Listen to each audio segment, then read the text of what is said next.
Last episode, one of the stories was from Arizona, and I told you about Mr. Mowry, his whole life story. And part of that life story was attempting to marry a lady named Lily Hitchcock in New York, but her dad said heck no to that, and so she went back home to San Fran and married some other guy and became Lily Coit, who then, when she died, gave a bunch of money to San Francisco, and they built the tower that is known as Coit Tower. So this is the story of Lily Coit. But first, I gotta tell you, making this show is extremely fun, and I like to make as much content for you guys as possible, but I got bills to pay. I don't ask for donations, that's not my thing, but I do provide you with a service. I spend hours upon hours making videos like this, and I hope you enjoy it. And if you do enjoy the show, and you also enjoy making coffee at home, consider ordering your coffee from me.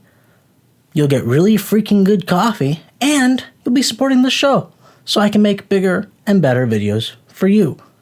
I got big plans, but shallow pockets. So please, head on over to tranquilocoffee.com today and order some of my coffee. Enter in my name, Ricky, at checkout for 10% off. Thank you for your support. Now, back to the show.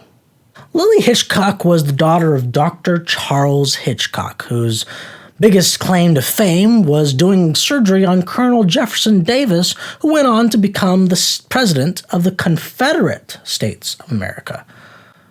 The story is that Lily was walking home from school one day in San Francisco where she saw the Knickerbocker Engine Company having trouble going up Telegraph Hill.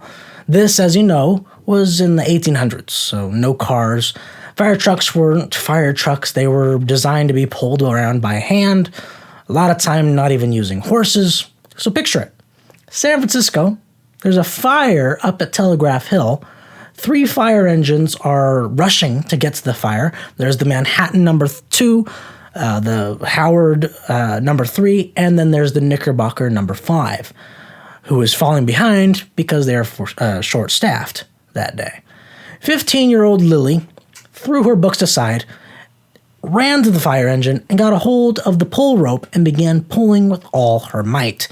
As she's doing this, she sees a few men passing by, and she yells, only the way a teenage girl can. "Come on, you men! Everybody pull, and we'll beat 'em!"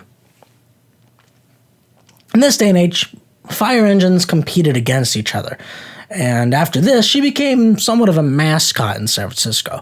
She was made an honorary firefighter and ran to every fire she could to help out. During parades, she was always seen on top of the Knickerbocker Engine 5.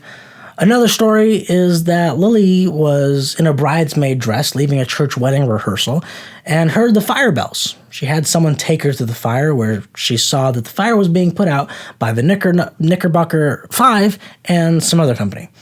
A guy from the other company called her a featherbetter. The fireman from the Knickerbocker 5 took his hose off the fire and doused Lily at full blast. She just laughed and waved at her fireman friend.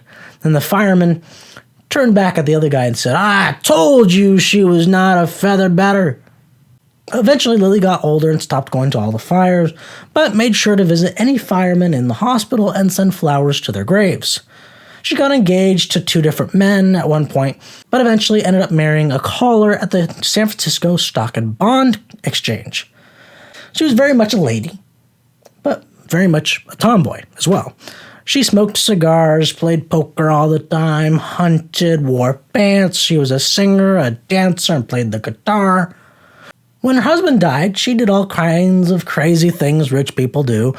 She had boxers come to her hotel suite and fight in her room so she could get a cool view.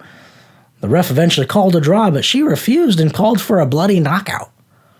At one point, her cousin got fed up with her lifestyle and tried to kill her, but she was entertaining a man named Major McCleary who saved her, but didn't save himself. When she died at almost 86 years old, she left a third of her fortune to the city of San Francisco to beautify it.